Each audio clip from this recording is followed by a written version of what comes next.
Good afternoon, everyone. I am Anupriya Lal, representing Tejas Networks marketing team, and I welcome you all to the three-part webinar series of Tejas Technology Week, where we are going to talk about how progressive telecom service providers can leverage the next-gen broadband access technologies to lead their markets in the post-COVID world. In the first webinar in the series, we are going to talk about the new frontiers in the gigabit fiber broadband using XPON technology. Joining us in the session is Dr. Sharat Kumar, VP Product Management at Tejas Networks. Welcome, Sharat. Few instructions before the session. I request all the attendees to please post their questions in the Q&A window. And without further ado, I hand over the stage to Sharat. Thank you.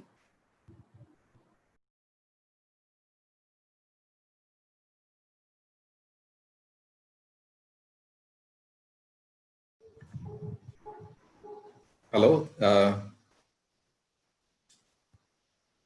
Good afternoon, everyone. Can you hear me?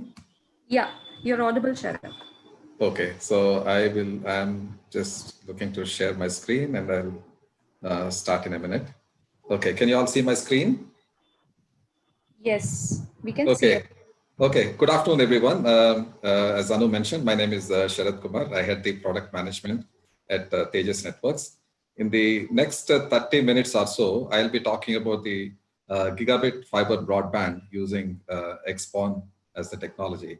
Although the focus is on the PON technology, I would also be looking at some of the adjacent technologies that are relevant especially for ISPs.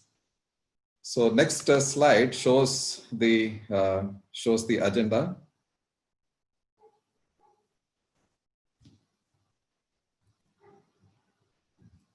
So I would start off with a very high level overview of XPON technology in the market trends and the standard use cases. These are the ones that we are largely familiar with. Then I will look at what are the evolutions that are happening in this XPON technology. There is a lot of action, especially in the non-residential application segment. So I would talk about those segments and what are these technologies and what are the market drivers. Then finally, I will end with what Tejas is doing in this FTTH space and what is the value proposition that we offer, and also share some of the success stories in this. So this is COVID has put us all in a very unusual, uncertain environment. And so this has changed the way that we also live and we work and we study. For example, these kind of webinars are a lot more common now than physical meetings and seminars. And most of us, I'm sure, are confined to the safety of our homes and still able to work. And that actually, this kind of working from home environment brought in a lot of interesting use cases, especially when you look at the way that the PON was designed. It was primarily a residential service. For example, I am connecting from my home and I'm connected using my GPON network. But again, there is also a lot of criticality to some of these applications that we are using. Say, for example, in case of power cuts or in case of the unavailability of GPON, we would certainly need a backup because there are a lot of mission critical applications that are being used on these kinds of networks. So for example, in my case, I do have a 4G network as a backup, and I use my mobile as a dongle, right? And then so that in case there is some issues of availability of the primary network, I can switch. But this is something that, the contraptions that we all cooked up. The networks are not actually designed for this. And so this brings up more interesting use cases that we need to evolve the networks to support. Next application is study at home. I have a couple of children, and then both of them are in their rooms and also using the same network at the same time. So a lot of the learning today is online learning, and this increases the bandwidth as well as again, as I said, even the availability becomes a serious issue. They cannot afford to have any downtime. and all our entertainment these days is pretty much virtual. There's a lot of video streaming and video calling that is happening. And if you look at some of the most popular applications, like Netflix or Amazon, they're reporting fairly huge amount of surge in the traffic, and that puts pressure on these networks. And healthcare, of course. So these days, there's a lot of use of telemedicine, primarily because even hospitals are not encouraging people to go unless it's an emergency or unless it's a COVID. That is because these are the sources of infection, and people are and they have been advising that if you can avoid going to a hospital for a normal ailments, you don't go. So now, what are the options that are left? So a lot of hospitals are offering these innovative services based on telemedicine. So that also means a lot more usage of a network in ways that were not thought about. And another interesting application is the automation in the manufacturing industry. This also is coupled with a lot of these industrial IoT devices, which are fairly inexpensive, and also the use of AI and AR, VR in automation. Not just this, but also the video surveillance kind of security-related monitoring has also taken off quite a bit in some of these sectors. And of course, the final driver is the digital economy. So now it's become, at some time it was optional, but now it's become more or less mandatory for pretty much all our needs. We sit at home and we don't have a lot of mobility, so we order online using one of these e-commerce platforms and then make mobile payments. So this also has taken off quite a bit. So COVID has changed the way that we live and the way that we entertain ourselves, right? In fact, there's a nice meme that was going around saying, who was responsible for the biggest digital transformation in your company? And the options given were the CEO, CIO, and last one is COVID, and that's a reality. It has a bigger impact than any structured transformation that is triggered in typical companies. So this one shows some of the options that are there in the axis, and most of us are familiar with this DSL technologies, and the DSL has way to evolve to get to gigabits, but then it's also fairly limited, and right now it is the fiber which is actually dominating. And if you see, the light blue line is the one which has a bigger piece of the pie, and that is expected to continue. And most of the access is going towards fiber to the home, and a lot of copper replacements also happening. And so even in PON, there are current generation of GPON technologies, and they are also giving way right now because of the huge demand in the traffic requirements. Because of all the new applications that are coming up, there's a lot more demand for the next generation XGS-PON and NG-PON2 technologies. And if you look at the CAGR, it's expected to be around 40% for this 10G-PON technologies coming forward. So these are the market drivers. Now, if you look at the standards, the traditional standards are there in GPON and XGS-PON. So they offer, GPON is 2.5 gig downlink at 1.2 gig uplink. Again, it's designed primarily for residential services where most of our requirements are downloading something from the outside. And XGS-PON caters to the symmetric requirements, and it can help the business needs, which also require high amount of uplink bandwidth in addition to the downlink. So that's XGS-PON targets the symmetric 10G applications. And many of these interop between multiple vendors. Today you can buy an OLT from a vendor and ONT from a different vendor. And because of the work done in the standards organizations, the interop between them happens fairly seamlessly. And of course, these technologies also come with a lot of nice OAM and QoS capabilities. The next generation tech PON that is on the anvil is NG-PON2, which supports TWDM, which is, it has both time division and wave division as part of the core of the technology on both end, upstream and downstream. So this can scale to 40 gig and beyond. And another nice thing about the way that this standard is defined is it can coexist with GPON as well as 10G-PON technologies. I will go to this, cover this a little bit in the other future slides.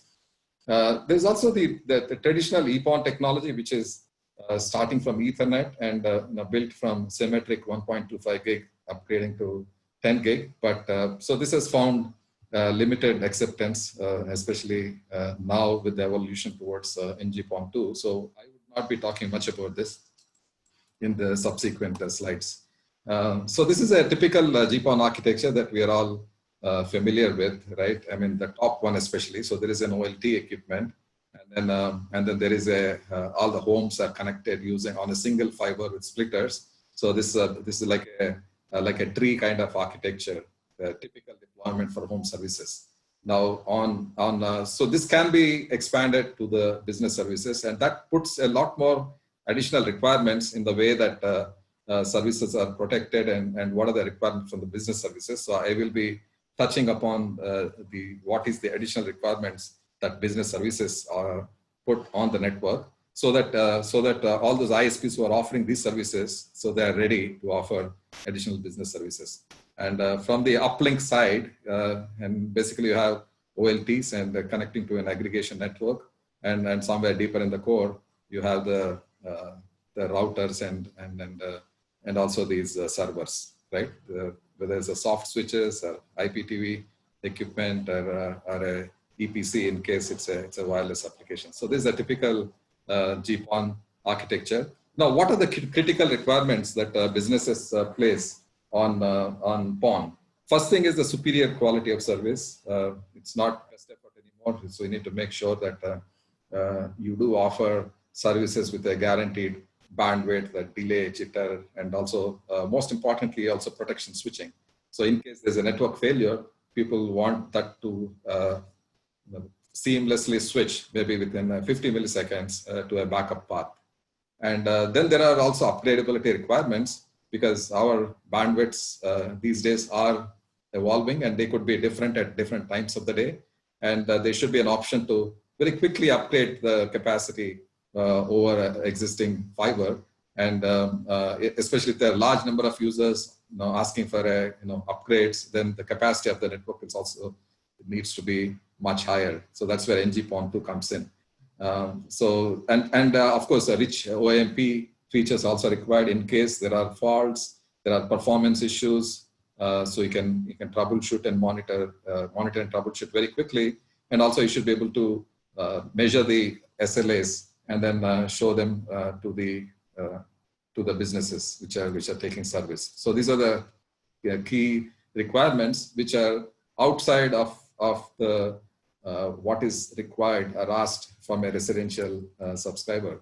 Now let's look at the few of the use cases which are driving this, especially the evolution of PONs to NG-PON2 or even XGS-PON. So first one is the small and medium enterprises. As I mentioned, the distinction between the home and office is so that is narrowing, because with many of us using our homes as offices, small office, home office, right? So that is evolution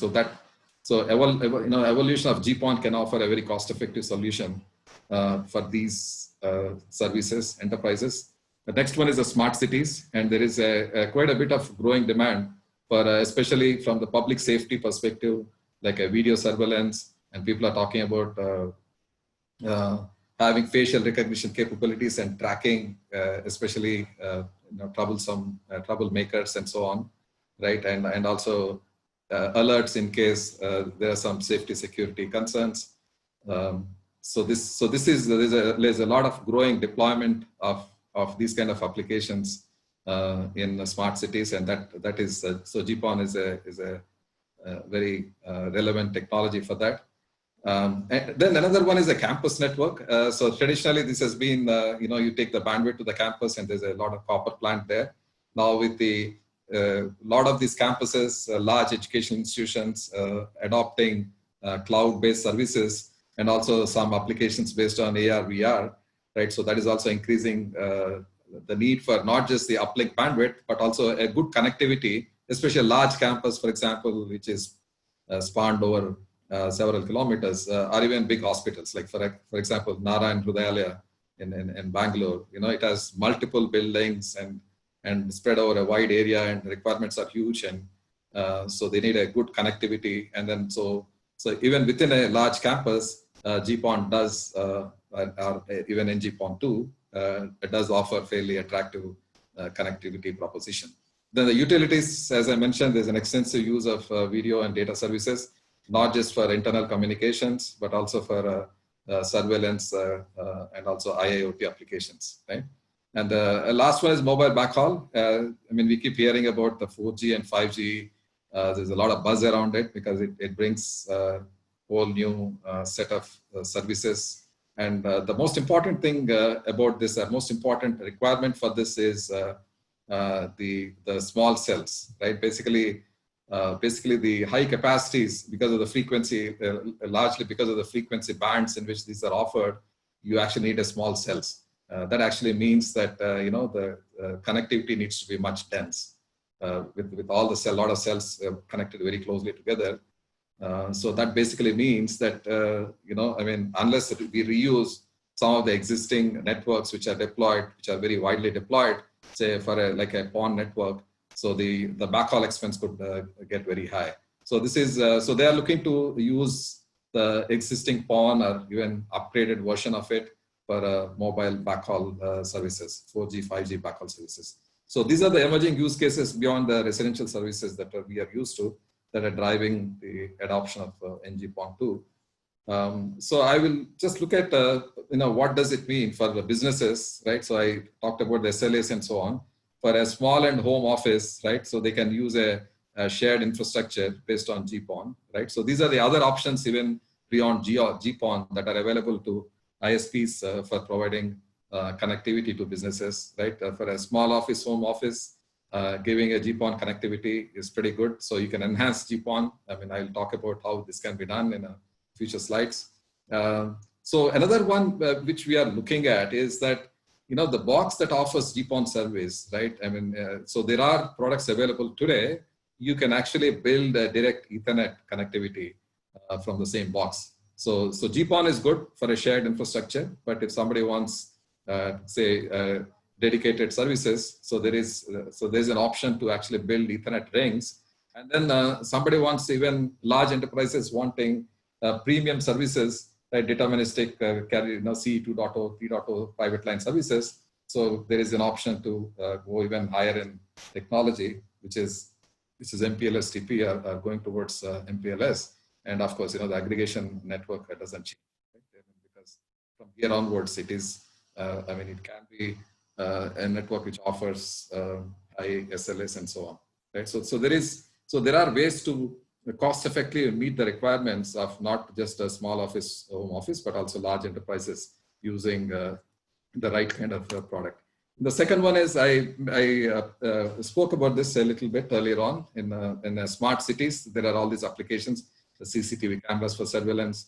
There are digital signages, and there's also traffic monitoring. And so we have in Electronic City in Bangalore, close to our office, we do have connected city, right? Connected township, where we actually have pole-mounted equipment which are connecting to the cameras there, and there is there's a monitoring station. All these are broadcast live and also controlled. So the traffic lights, etc., can be controlled and monitored. Right? So we can enable smart cities using the fiber to the home equipment, and this is a growing market, right? With a 30% CAGR. A lot of cities adopting and going towards smart.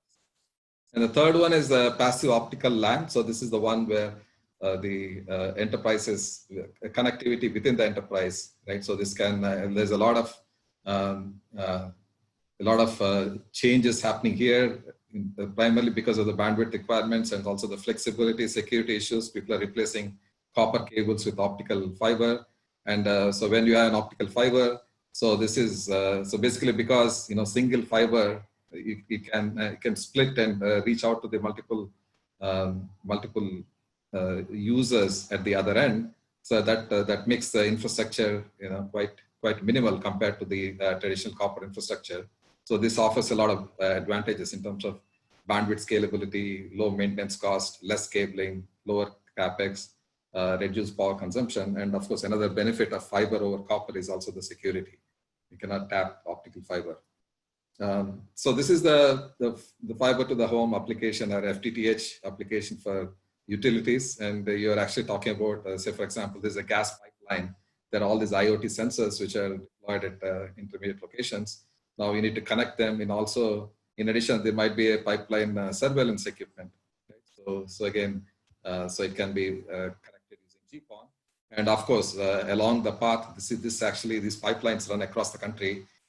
So this infrastructure can also be used in principle to provide connectivity to some of the remote, say for example, villages and small towns. So you can just tap this into the neighborhood, and then you can put a lot of ONTs there and provide that connectivity. So this can be the CSR initiatives, for example, right? So many of these large utilities, they can build their own networks. But there's also an opportunity for ISPs to provide this connectivity as a service, because that's what you all do. And so you can get into the campus and provide the connectivity using the same technology, same mechanisms, and so on. This is a small cell backhaul where XGS-PON with the higher capacities can actually connect the small cells providing large capacities.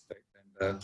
And this can also meet, and based on the capacity needs, it can be backhaul as well as front haul. So there are options to, even in NG-PON2, there are options to expand the number of wavelengths that are used. Basically, it's a WDM technology. So there are options to increase the capacity as required, 10 gig and 20, 30, 40, and so on.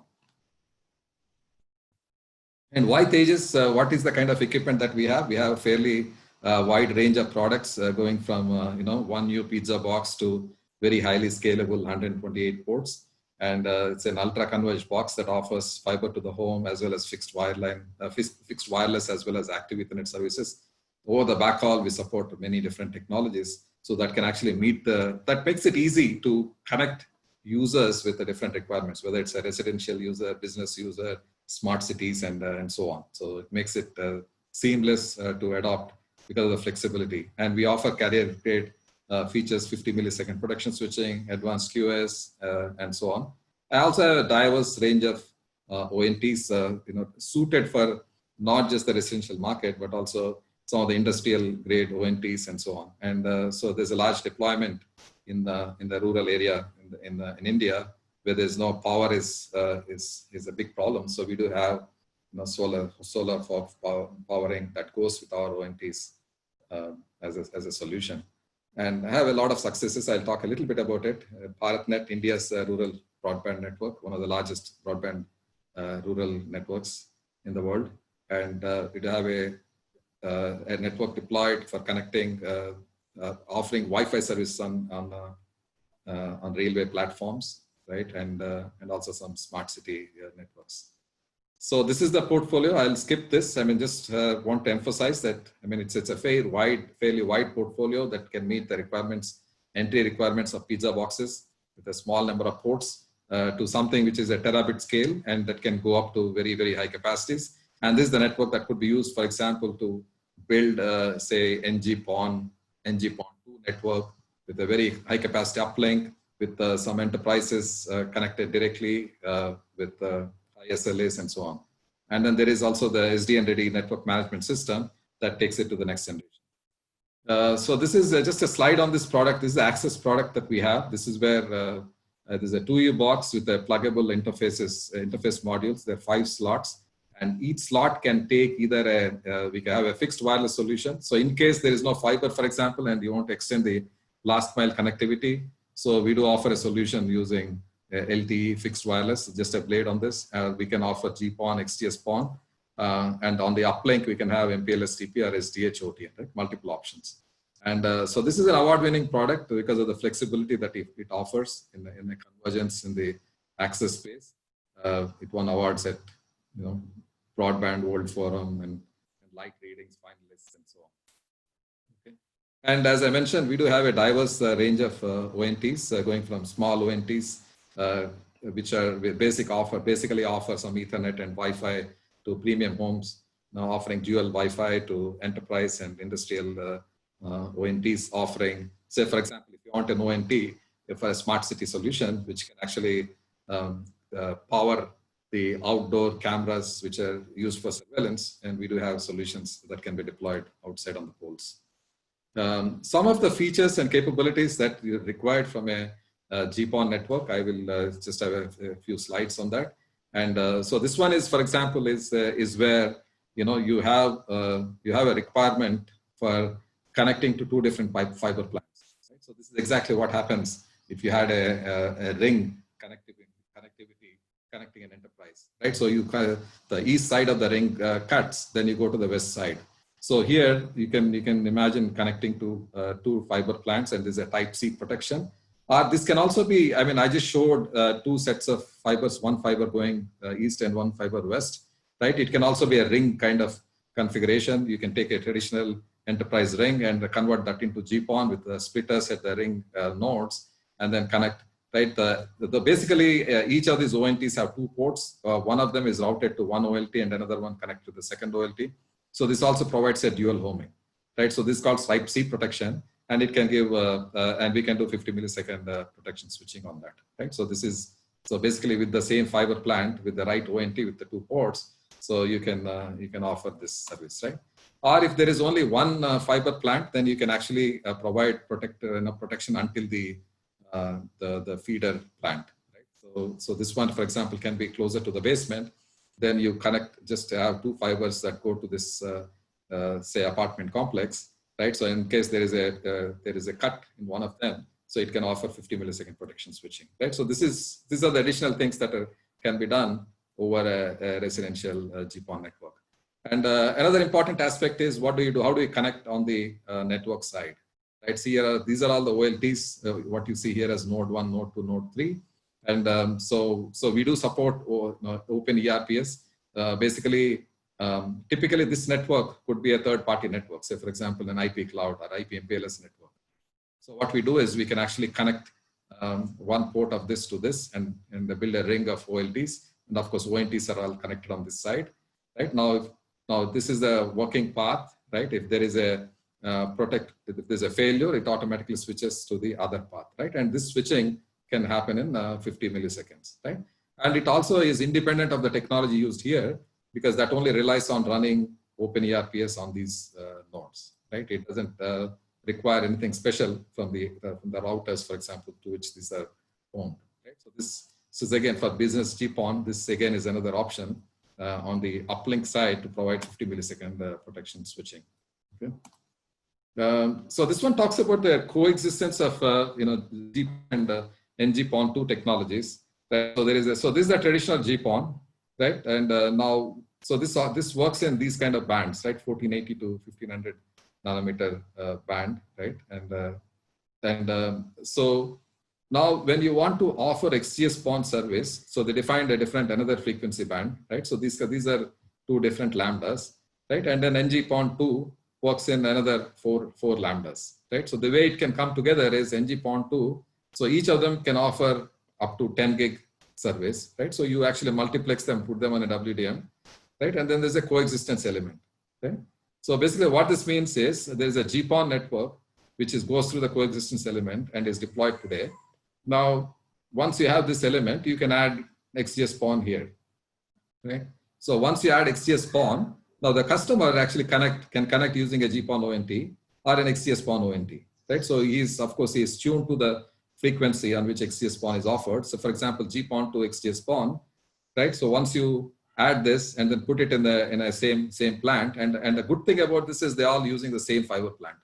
The fiber plant that is deployed in GPON is reusable, and all the ONTs are reusable, and the customer can select whether, rather you can select based on the customer requirement, whether it's a GPON ONT or XGS-PON ONT or NG-PON2 ONT, right? So with a simple architecture, so there is a nice way to evolve to PON plus XGS-PON to XGS-PON to NG-PON2, right? So this is the scalability that is offered by PON to meet all this growing requirement.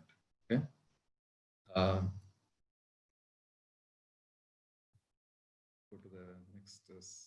And it seems to be stuck. Just give a minute.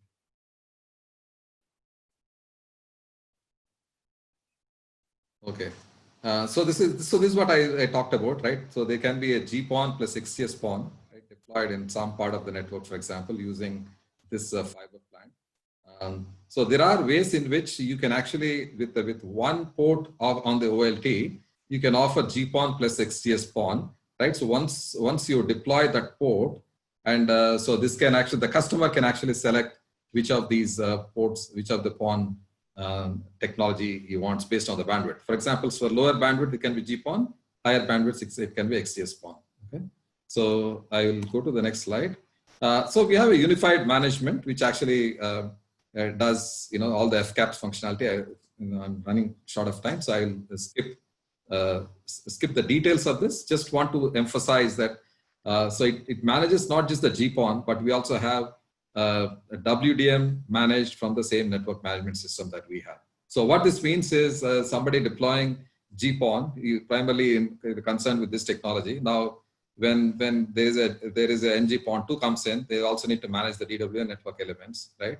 And then also the uplink can be many different options, can be PTN and so on, right? So one unified management which offers all this. And we also, in addition to the traditional management capabilities, we also have easy way to integrate this into third-party NMS. Okay. So we have fairly successful deployment across many verticals. There are a lot of, I mentioned the rural broadband connectivity and the railways project and so on. Quite a fairly widely deployed. Right? Go to the next slide. So this is the world's largest rural broadband program. I mean, it covers about 250,000 villages and 600,000 kilometers. Right? It offers 100 Mbps of connectivity to every village, and it's offering these services: e-government, e-health, e-education services. Okay? So this is some pictures from the rollout of this, right? And the next one is Pan India Railways public Wi-Fi connecting. So we have some 4,800, close to 5,000 of these deployed. So in the stations platforms, what we have all these ONTs, right? And they also they're connected to access points, but we also have built-in Wi-Fi. So the Wi-Fi that can provide the coverage on the platforms, right? And then they're connected to the OLTs, right? These are the pizza boxes. And then on the uplink side, we offered the ERPS as a protection mechanism. So there is a seamless protection switching that happens in 50 milliseconds. Okay. So what were the key takeaways? Basically, COVID has changed the way that we live and we communicate, and that has brought in a lot of interesting requirements. And so there are nice technology options around GPON, XGS-PON, and NG-PON2, which can together with a correct or appropriately designed network element that supports all these along with the transport integration, can meet all these requirements. And so with enhanced protection features and low cost upgrade path, right? So we can meet all these new requirements. And Tejas has a comprehensive world-class portfolio of PON products, and they have been deployed quite widely. So that brings my presentation to a closure. So we can probably go to Q&A. If there are any questions, we can take those. Yeah, thank you, Sharath. This was quite an informative session. Before we quickly move on to the Q&A part, I'll launch a poll and the attendees, they can keep telling their choices, and we'll start off with the questions.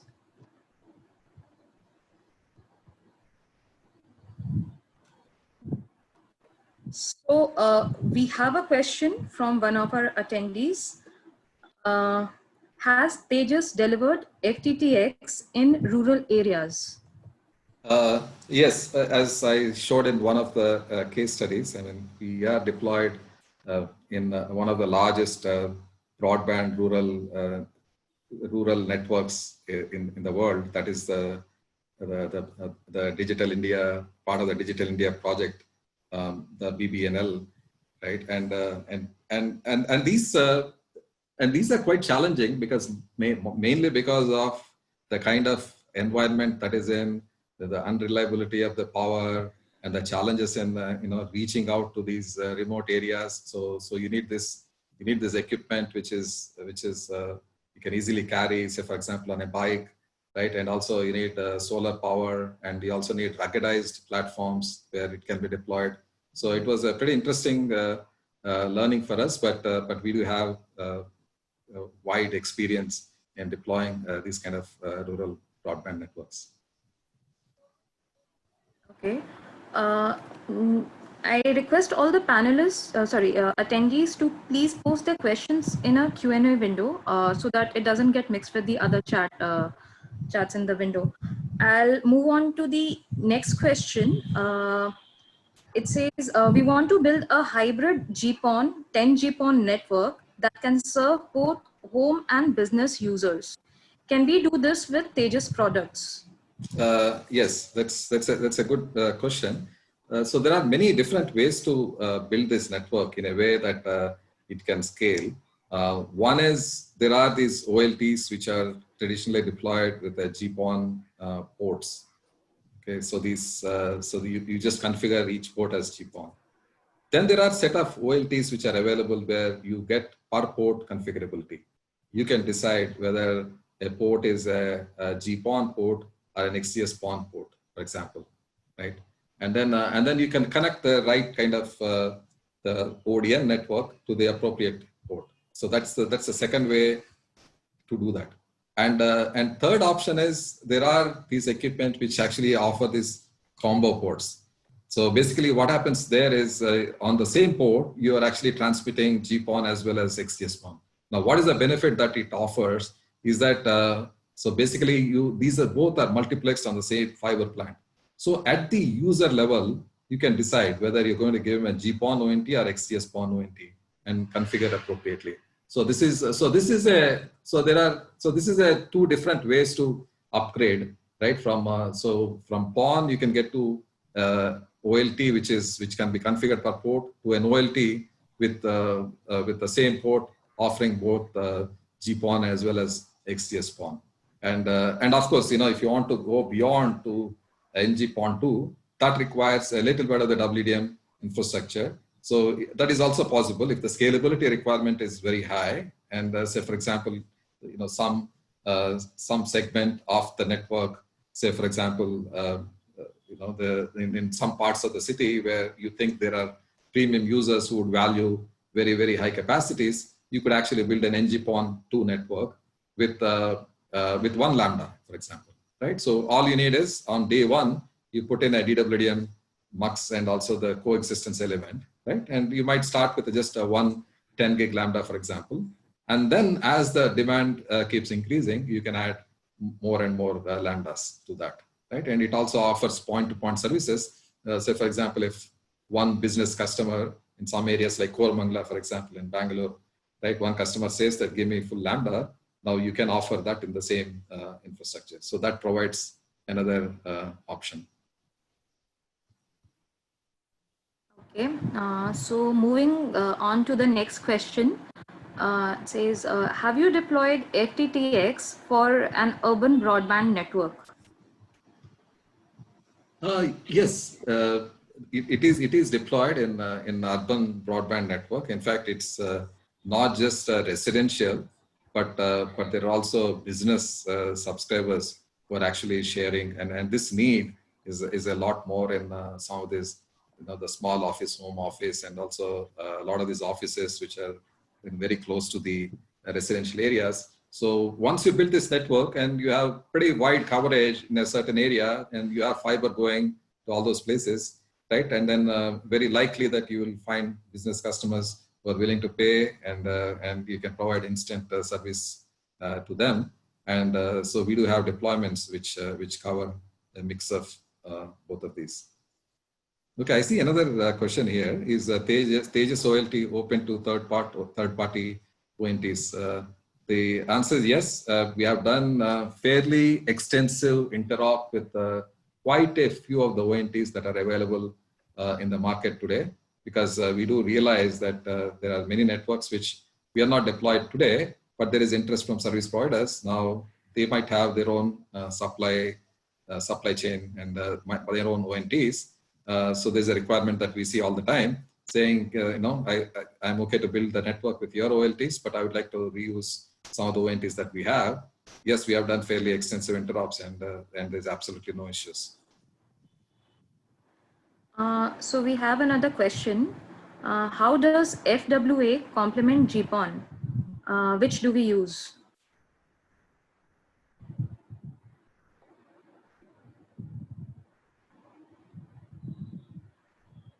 Sharat? Hello? Hello?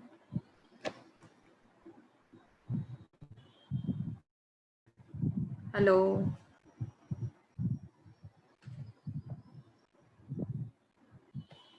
Hello?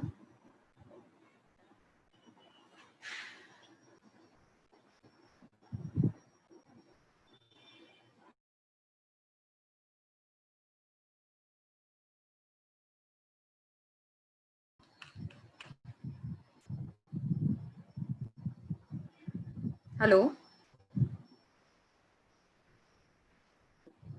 Hello?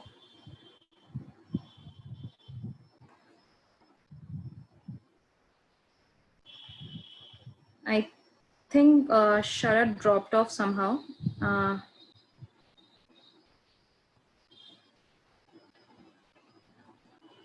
We'll just wait for some time. He'll be back.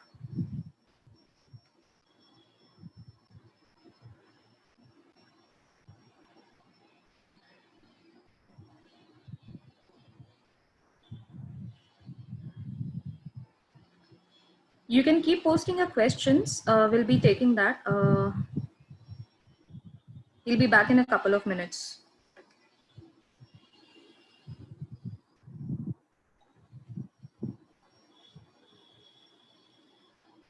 I request all the attendees who have not voted yet, we would just want an overall experience with this webinar, and it would be good if we can get that feedback from you.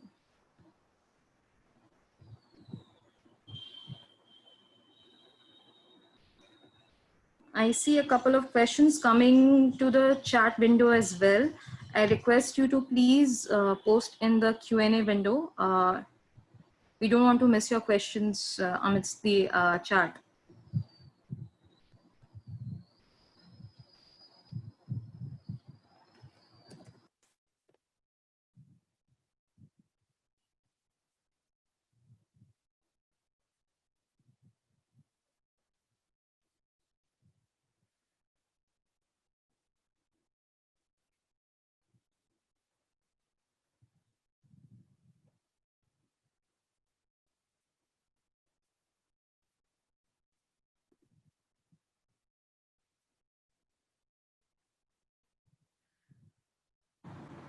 Hey, I saw a question on FWA competing XPON technology.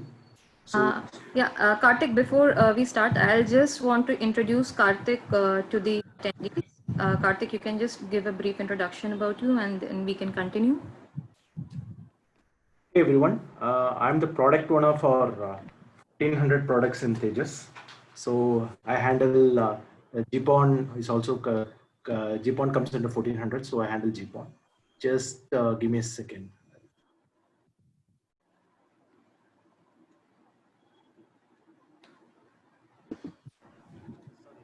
Just putting my phone on mute. So I saw a query here on FWA competing with XPON technologies. So 1400 series supports both LTE as well as you can add an GPON as a blade. So the idea here is that in cases where there is no fiber, you offer LTE service. And when you have fiber, then you just add a blade of GPON and then you can add GPON services without too much of investment. So, and then you can also proceed towards, for example, then you have an enterprise customer who wants to add, say, an enterprise service, then you add a Ethernet blade to it, and then you start offering enterprise services. So it's like a Swiss blade which can do multiple things. So and GPON can give you another way to look at it is GPON can give you bandwidths which FWA can never dream of. So it just depends on more on convenience and what is available on which factor, which kind of customers, which applications you target at. Hope I answered the question. So, and another question I see here is the difference between GPON and XPON. So XPON is more, I hope it's not a typo which you're covering on XGPON. XPON is more of a terminology which is used for covering GPON, XGPON and XGS-PON. But then if you're asking about XGS-PON, then GPON covers 2.5 gig downstream and 1.25 gig upstream, while XGS-PON can do 10 gig and 10 gig downstream and upstream. And the same thing with XGPON can do 10 and 1.25. Yeah.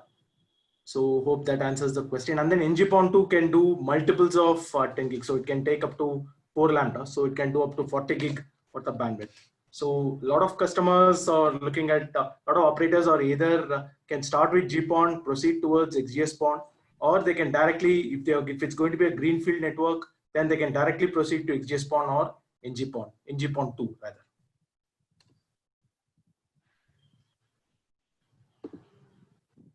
Okay. I guess Sharath is taking some time. So any other questions, Anu? I'm just reading the questions here. Just give me a second. Yeah. Just go through it. I'm just going through it.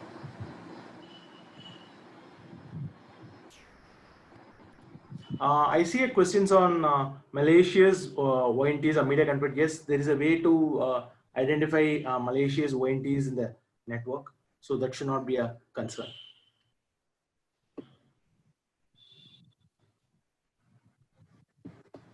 And request people to post it in the Q&A window, because we are looking at only at the Q&A window. So this I missed, please do post it in the Q&A window. Karthik, we have one more question. Have you used OpenERPS in a real world network? Absolutely. We have done in railway network, which our Sharath presented, that uses OpenERPS. So we don't depend on the router at all. So this, yes, absolutely, we're deployed in the real world scenario. There are thousands of nodes running on OpenERPS. I guess Sharath is facing some issue, so we'll probably have to close it. Thank you, everyone. I can take few more questions if there is, otherwise we can close it. Thanks. I think we have covered it mostly, Karthik. Yeah. So there's one more question. How can I secure my ONT so that if anyone steal my ONT, cannot use in any other network? Hey, Simon, hope you're doing good. So Simon, I'll ping you on this. I didn't capture the question correctly. I didn't get it. So anyway, since the session is ending, I'll just ping you offline on this. Yeah, that's actually possible. So we'll, whichever is not taken here, we can actually get back to those questions with the answers. Okay, so let's, I'm closing this. I'll end the poll as well. Thank you, everyone, whoever marked their preferences in the poll. Thanks a lot for joining us. And I will definitely want to invite you for our remaining 2 sessions, which is scheduled tomorrow and day after. Please join us. I hope you had a good session and we look forward to seeing you there. Thank you.